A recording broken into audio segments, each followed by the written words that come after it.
नमस्कार किसान भाइयों, स्वागत है आपका आपके अपने कार्यक्रम कृषि दर्शन में। हम एक नए अंक के साथ आपके सामने फिर उपस्थित हैं। किसान भाइयों, अगर हम सही तरीके से खेती किसानी करते हैं और सभी चीज़ों को लेकर चलते हैं तो हमारा उत्पादन बहुत अच्छा बनता है। एकीकृत कृषि प्रणाली भी इसी के अंतर्गत आती है। आज हमने इस विषय पर बात करने के लिए अपने स्टूडियो में आमंत्रित किया है डॉक्टर CR कांटवा को। कृषि वैज्ञानिक है, कृषि विज्ञान केंद्र जावरा, जिला रतलाम से। बहुत बहुत स्वागत है सर आपका। नमस्कार। नमस्कार रानी जी। सर, एकीकृत कृषि प्रणाली क्या है, इसके बारे में हमारे किसान भाइयों को जरा बताएं। रानी जी, एकीकृत कृषि प्रणाली वह प्रणाली होती है जिसमें दो या दो से अधिक घटकों का समायोजन करके अधिक से अधिक लाभ कमाया जा सके। जैसे कि घटक पशुपालन के साथ साथ में फसल उत्पादन, मुर्गी पालन, बकरी पालन, ये सब भी घटकों का समायोजन करके अधिक से अधिक लाभ कमाना। और इसमें प्रमुख ये है कि पर्यावरण का विशेष ध्यान रखा जाए। बिल्कुल, आपने जैसा कहा कि पर्यावरण का हमें ध्यान भी रखना है और हमें फसल उत्पादन भी करना है, तो एकीकृत कृषि प्रणाली की आवश्यकता क्यों पड़ती है? क्यों जरूरी है कि हम सब चीजों को समायोजित करके चलें?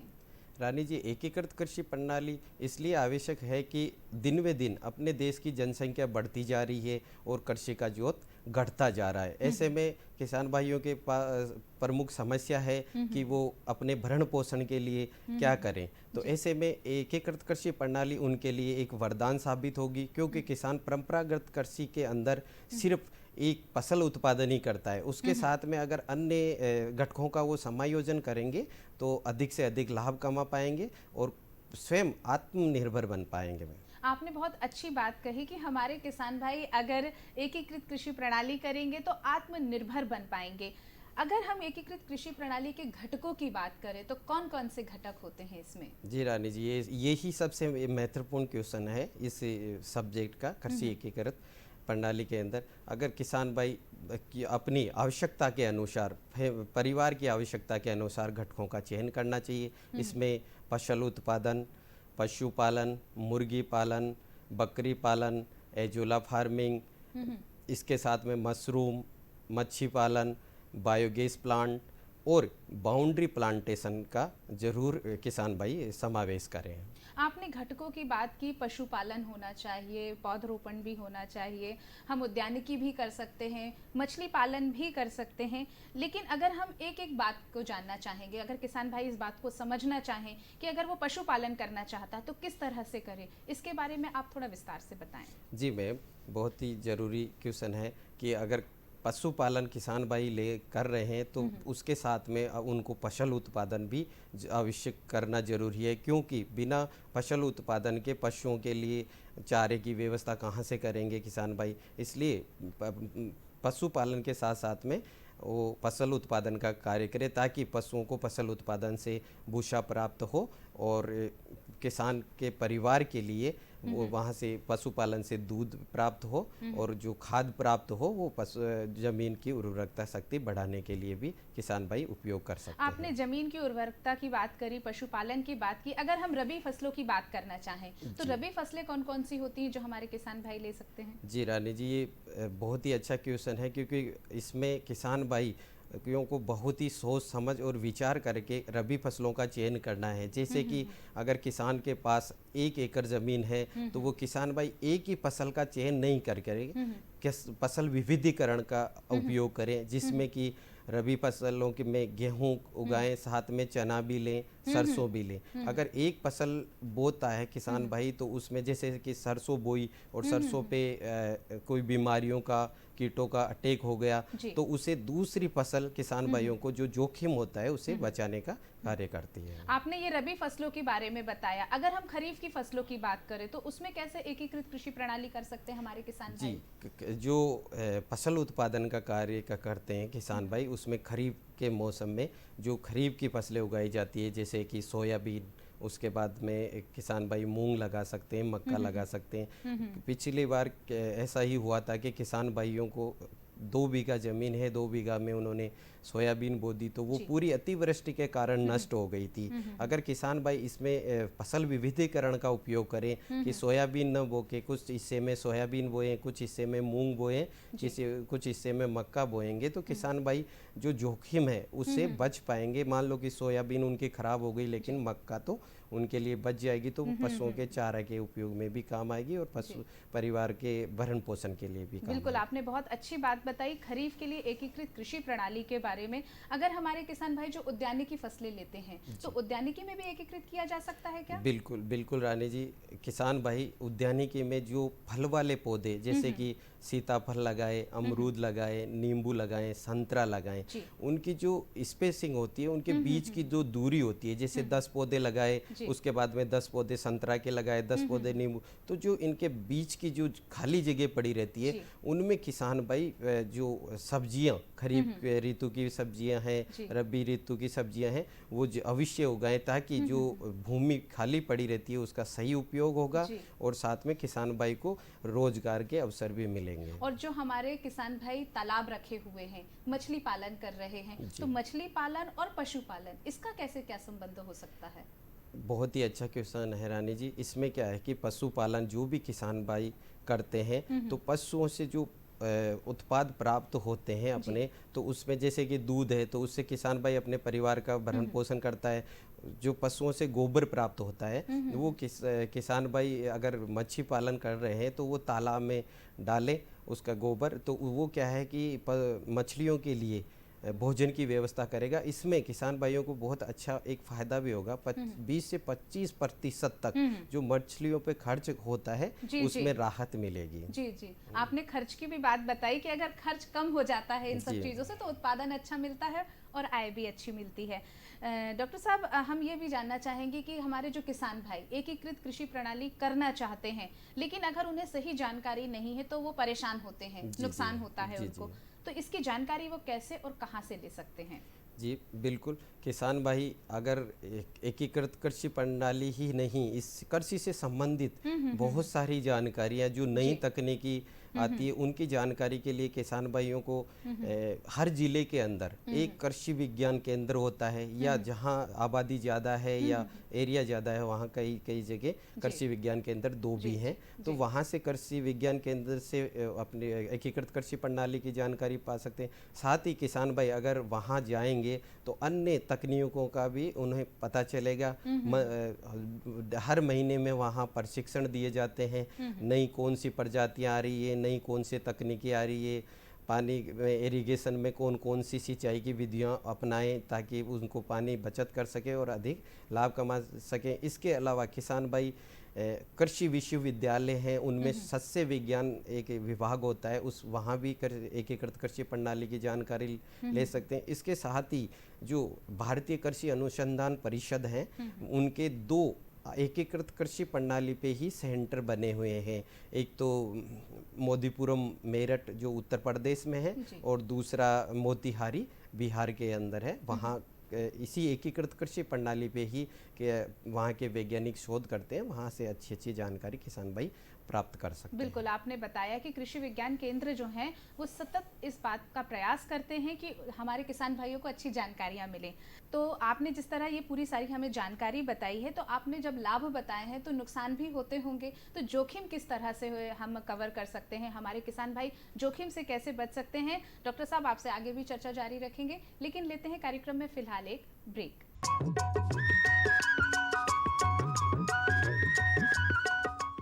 अरे सुन तो। मुझे क्या सुनाना चाहते हो? जो सुनाओ मेरी सौतन को। किसको? अरे वही तुम्हारा मोबाइल फोन जिससे सुबह शाम दिन रात चिपके रहते थे और कहते थे किसान कॉल सेंटर से बातें हो रही हैं। अच्छा ये बात है। हाँ, क्यों? क्या हुआ? अब बात नहीं होती क्या? अब तो झट से बात हो जाती है। संबंधी समस्याओं का अपनी भाषा में तुरंत हल पाने के लिए पूरे भारत में किसी भी फोन से हेल्पलाइन नंबर पर संपर्क करें। किसानों का दोस्त किसान कॉल सेंटर।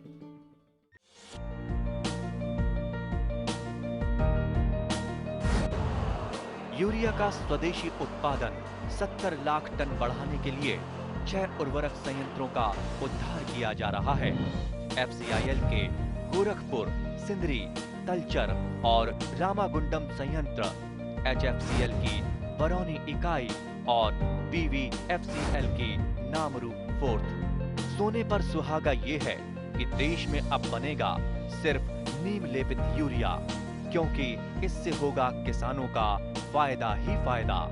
अनाज का उत्पादन 10% तक बढ़ेगा, बढ़ेगी 10 से 15% नाइट्रोजन क्षमता।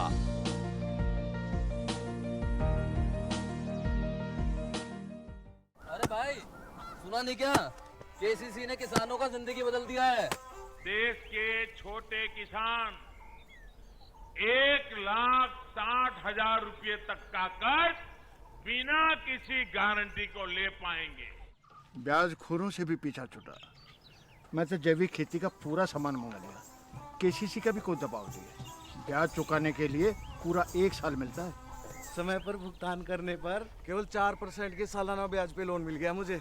अपना आधार कार्ड, लेटेस्ट फोटो और जमीन के कागजात लेके अप्लाई करो बस। और नामांकन भरने के लिए जेब भी ढीली नहीं करनी पड़ी।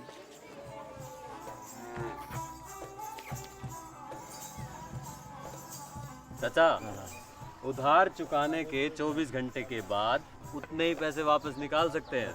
केसीसी ने किसानों की जिंदगी वाकई बदल दी है। तो आप भी किसान क्रेडिट कार्ड अपनाएं और सहजता से ऋण पाएं। अंतराल के बाद आपका फिर से स्वागत है कृषि दर्शन के अंक में। आज हम जो बात कर रहे हैं वो कर रहे हैं एकीकृत कृषि प्रणाली की, और हमारे साथ विशेष विशेषज्ञ उपस्थित हैं। हम उनसे चर्चा कर रहे हैं। डॉक्टर साहब, हम जानना चाहते हैं कि जोखिम से हमारे किसान भाई कैसे बचेंगे? बिल्कुल रानी जी, किसान भाइयों को विशेष ध्यान देना पड़ेगा इसकी ओर कि किसान भाई जैसे परंपरागत जो कृषि पद्धति अपनाते आ रहे हैं, उन्हें उससे हटकर अलग से एकीकृत कृषि प्रणाली में आना पड़ेगा। जैसे कि परंपरागत कृषि किसान भाई अपना रहे हैं तो पूरे वर्ष भर में लगभग 50 से 60 हज़ार रुपये मुश्किल से बच पाता है। अगर इसकी जगह एकीकृत कृषि प्रणाली अगर किसान भाई अपनाएंगे तो उसमें लगभग 1 हेक्टेयर में 3 से 3.5 लाख रुपए तक का किसान भाई इसमें मुनाफा कमा सकते हैं और अपने परिवार का अच्छे से भरण पोषण कर सकते हैं, उन्हें रोजगार के अवसर मिल सकते हैं। इसमें क्या होता है कि किसान भाइयों को एक इंटरप्राइजेज जो घटक है वो नहीं लेके उन्हें, जैसे कि 1 एकड़ जमीन है किसान भाई के पास, तो वो पूरे 1 एकड़ में फसल उत्पादन नहीं करके उसमें अन्य घटकों का भी समावेश करे, जैसे पशुपालन है, बकरी पालन है, मुर्गी पालन है, एजुला फार्मिंग है। ये सब घटकों का समावेश करेंगे किसान भाई तो ऑटोमेटिकली किसान भाई की आय बढ़ेगी और जोखिम का खर्चा कम होगा। बिल्कुल, आपने बताया कि अगर हम सही तरीके से समन्वित करते हैं कृषि प्रणालियों को तो हम अच्छे से अच्छा उत्पादन ले सकते हैं। जोत का आकार जिनके पास छोटा है, हमारे सीमांत हैं, हमारे लघु हमारे कृषक भाई हैं, अगर वो एकीकृत कृषि प्रणाली करना चाहते हैं तो वो किस तरह कर सकते हैं इस कृषि प्रणाली को? जी मैम, रानी जी, ये बहुत ही अच्छा सवाल है आपका, क्योंकि अपने भारत देश में छोटे जो सीमांत और लघु कृषक हैं उनकी बहुत ज़्यादा संख्या है। इसलिए जो सीमांत कृषक हैं उन्हें सोचना पड़ता है कि मैं क्या करूं या क्या ना करूं।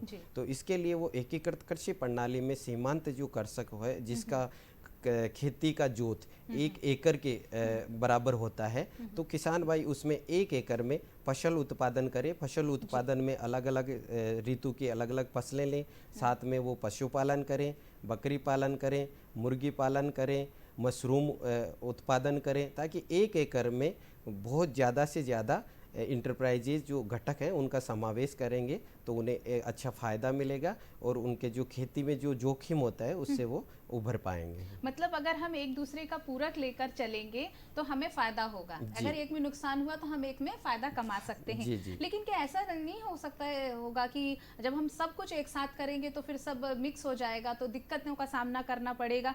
क्या एक दूसरे के पूरक हो सकते हैं, और हो सकते तो कैसे? जी बिल्कुल रानी जी, इसमें क्या है कि किसान भाई को डर रहता है कि अपन वो जो फसल उत्पादन करते हैं तो डेयरी करेंगे तो उसमें नुकसान होगा या फ़ायदा होगा। जी बिल्कुल नुकसान नहीं होगा। अगर फसल उत्पादन करते हैं तो उन्हें डेयरी जरूरी करना चाहिए, क्योंकि इसमें क्या होगा, जो फसल उत्पादन के जो भी प्रोडक्ट हैं जैसे पशुओं के लिए चारा, परिवार के लिए भोजन के लिए अनाज, और जो डेयरी में खर्चा होता है, जैसे कि किसान भाई अगर पशुपालन ही करना चाहें तो ये सब चीज़ें उन्हें बाहर से खरीदनी पड़ेगी। तो ये सब चीज़ें उन्हें बाहर से नहीं खरीदनी पड़ेगी, किसान भाई अपने खेत पे ही उत्पादन कर सकता है, ताकि एक घटक दूसरे घटक का पूरक, इसलिए कहा जाता है कि एक घटक दूसरे घटक को जो खर्चे होते हैं उन्हें कम करता है। इस प्रकार किसान भाई अपनी आमदनी बढ़ा सकते हैं। आपने बिल्कुल सही बात कही कि पूरकता एक दूसरे के लिए बहुत ज़रूरी है और इसे अगर समन्वित करते हैं हमारे किसान भाई तो अच्छा लाभ ले सकते हैं। अजोला क्या है, इसके उपयोग क्या है, कैसे ये बताएं? जी मैम, एजोला एक ऐसी इकाई है जो कि बहुत से जो घटक हैं उनमें खर्चा कम करने के लिए एजोला फार्मिंग की जाती है। जैसे कि अगर एजोला फार्मिंग करें तो एजोला से जो प्रोडक्ट बनता है उससे किसान भाई जो पशुओं के लिए आहार देते हैं उसके लिए किसान भाई मार्केट जाके उन्हें खरीद के लाना पड़ता है पशु आहार, तो उसका परसेंटेज कम हो जाएगा। लगभग 50% खर्चा जो पशु आहार पे करते हैं वो कम हो जाएगा। मुर्गियों के आहार पे बहुत ज़्यादा खर्चा होता है किसान भाइयों को, तो वो कम हो जाएगा। ऐसे ही मछली पालन के लिए भी जो किसान भाई खर्चा करते हैं वो कम हो जाएगा। एजोला एक ऐसी खेती है जिसमें कि एक बार किसान भाइयों को खर्च करना पड़ेगा, उसके बाद में किसान भाई उसे कंटिन्यू 5 से 10 साल तक उत्पादन ले सकता है। मतलब लंबा अगर उत्पादन लेना है तो अजोला ले सकते हैं हमारे किसान भाई। आप क्या सलाह देना चाहते हैं हमारे किसान भाइयों को एकीकृत कृषि प्रणाली के लिए? एकीकृत कृषि प्रणाली में मैं किसान भाइयों को एक सुझाव देना चाहता हूं कि कभी भी परंपरागत कृषि जो कि फसल उत्पादन ही करते आ रहे हैं वो छोड़ के वो कृषि के अंदर अधिक से अधिक घटकों का समायोजन करें। जैसे कि किसान भाई के पास 1 हेक्टेयर ज़मीन है तो वो फसल उत्पादन, मुर्गी पालन, मशरूम इकाई, बकरी पालन, एजोला फार्मिंग और उद्यानिकी फसलों का समावेश करें, जिससे कि किसान भाइयों को वर्ष भर रोजगार मिलता रहे, आमदनी मिलती रहे। जैसे कि ये एक घटक दूसरे घटक का पूरक होता है, इसलिए पूरक होता है जैसे कि किसान भाई मछली पालन करना चाहते हैं तो सबसे पहले किसान भाइयों को जल संचयन के बारे में सोचना होगा। वो जल संचयन इकाई बनाए, उसके अंदर फिर मछलियों का बीज डाले और उसके ऊपर जो तालाब है उसके ऊपर एक मचान बनाए, उसमें मुर्गी पालन करें और बतख पालन भी साथ में करें। जिससे क्या होगा कि किसान भाइयों को जो मुर्गी पालन करते हैं वो जो मुर्गी की बीट होती है, बतख की बीट होती है, वो मछलियों के भोजन के रूप में काम में ली जाती है, जिससे कि जो मछली उत्पादन में खर्चा आने वाला है वो कम किया जा सकता है।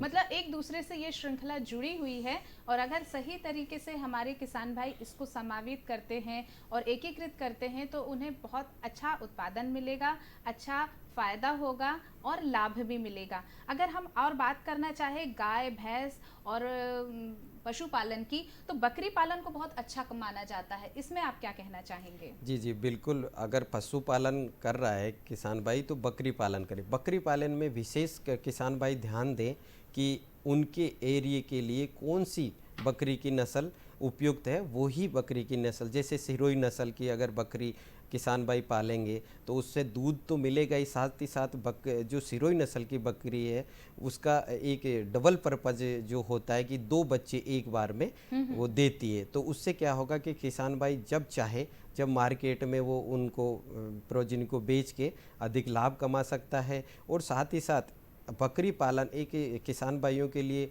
फ्रिज का कार्य करते हैं, जब भी चाहें वो दूध निकाल लो और घरेलू कार्य के लिए काम में ले लो। जब भी किसान भाइयों को ज़्यादा पैसे की ज़रूरत पड़े किसान भाई मार्केट में तुरंत बकरियों को बेच के इनकम एक ये ATM का काम करती है। जी बिल्कुल, आपने बहुत अच्छी जानकारी दी और आपने पशुपालन के साथ बकरी पालन का भी बहुत अच्छी विस्तार तरीके से हमारे किसान भाइयों को आपने ये बात बताई है। तो आप हमारे स्टूडियो में आए, आपने इतनी अच्छी जानकारी दी, इसका लाभ हमारे जो किसान भाई हैं इसका पूरा लाभ लेंगे। और किसान भाइयों, अभी कार्यक्रम में वक्त है खबरें खेती जानने का, तो आइए देखते हैं पहले खबरें खेती की।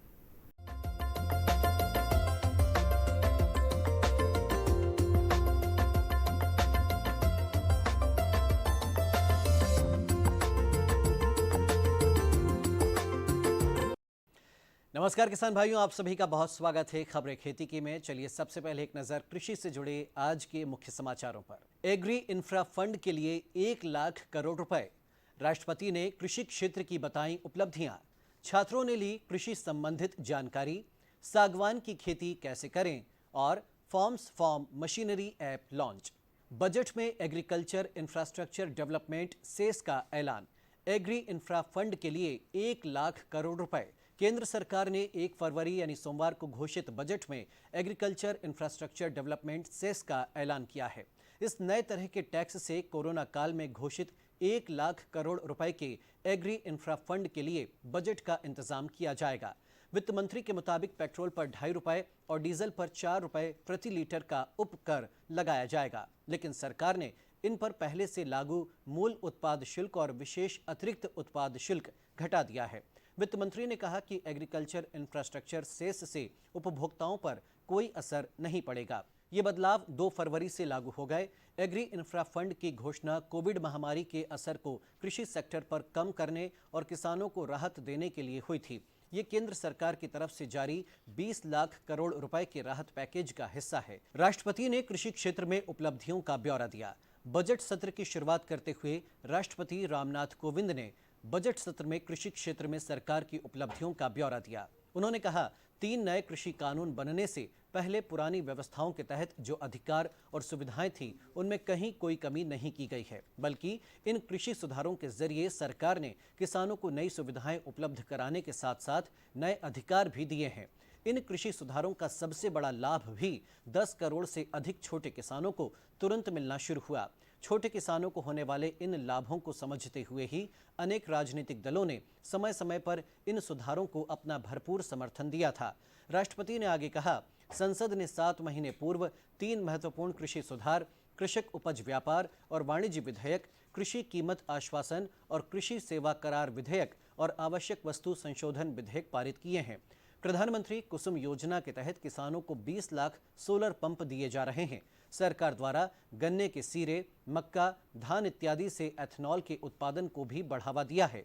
पशुपालन क्षेत्र की उपलब्धियों के बारे में राष्ट्रपति ने कहा कि सरकार ने डेयरी क्षेत्र में बुनियादी ढांचे की स्थापना और निवेश को प्रोत्साहित करने के लिए 15,000 करोड़ के पशुपालन अवसंरचना विकास कोष की स्थापना भी की है। छात्रों ने ली कृषि से संबंधित उद्योगों की जानकारी। कृषि विज्ञान केंद्र गोविंद नगर होशंगाबाद में ग्रामीण कृषि कार्य अनुभव कार्यक्रम के तहत आए रविंद्रनाथ टैगोर विश्वविद्यालय रायसेन के छात्र छात्राओं को कृषि की बारीकियां और प्रयोग समझ में आए और कृषि से संबंधित उद्योगों के बारे में जानकारी हो, इस हेतु अमित माहेश्वरी के नर्मदा राइस मिल एवं जैविक कृषि करने वाले उन्नत कृषक श्री अरविंद पांडे जी की ओर से आधुनिक खेती कर रहे श्री शिखर मालानी जी के प्रक्षेत्र पर भ्रमण कर जानकारी प्राप्त की गई। इस दौरान कृषि विज्ञान केंद्र के चेयरमैन एवं रीवा प्रभारी श्री अनिल जी अग्रवाल, प्रक्षेत्र प्रबंधक पंकज शर्मा उपस्थित थे। सागवान की खेती कैसे करें? पिछले कई सालों में देश के जंगलों में सागवान की कटाई इतनी तेजी से हुई है कि अब जंगलों में इन पेड़ों की संख्या बहुत कम हो गई है, जबकि सागवान की लकड़ी की क्वालिटी इतनी बेहतर होती है जिस कारण बाजार में हमेशा इसकी मांग बनी रहती है। सागवान की लकड़ी को ना तो दीमक लगती है और ना ही ये पानी में खराब होती है, इसीलिए इसकी लकड़ी फर्नीचर बनाने में ज़्यादा इस्तेमाल की जाती है। सागवान के पेड़ की आयु लगभग 200 साल से भी ज़्यादा होती है। सागवान की खेती भी आसान होती है। 1 एकड़ में 400 पौधे लगते हैं और अगर सागवान के पेड़ की खेती में लागत की बात करें तो इसमें कुल लागत तकरीबन 40 से 45 हज़ार तक होती है। वहीं सागवान के सिर्फ एक पेड़ की कीमत 40 हज़ार तक होती है। ऐसे में किसान भाई 400 वृक्षों में 1 करोड़ 20 लाख रुपए तक की कमाई कर सकते हैं। मंत्रालय ने forms farm machinery app launch किया। खेती और किसानी को आसान बनाने के लिए कृषि मंत्रालय ने forms farm machinery app launch किया है। इस ऐप को भारत सरकार और कृषि मंत्रालय के सहयोग से बनाया गया है, जो किसानों को कई तरह की जानकारियां प्रदान करती है। किसान इसकी सहायता से कहीं भी अपने लिए फॉर्म मशीनें जैसे ट्रैक्टर, टिलर, रोटावेटर, कल्टीवेटर आदि किराए पर ले और दे सकते हैं। इस तरह एक तरह से घर बैठे किसानों को ये अच्छी कमाई का मौका भी देता है। तो किसान भाइयों, खबरें खेती की में आज बस इतना ही। मुझे दीजिए अनुमति। नमस्कार।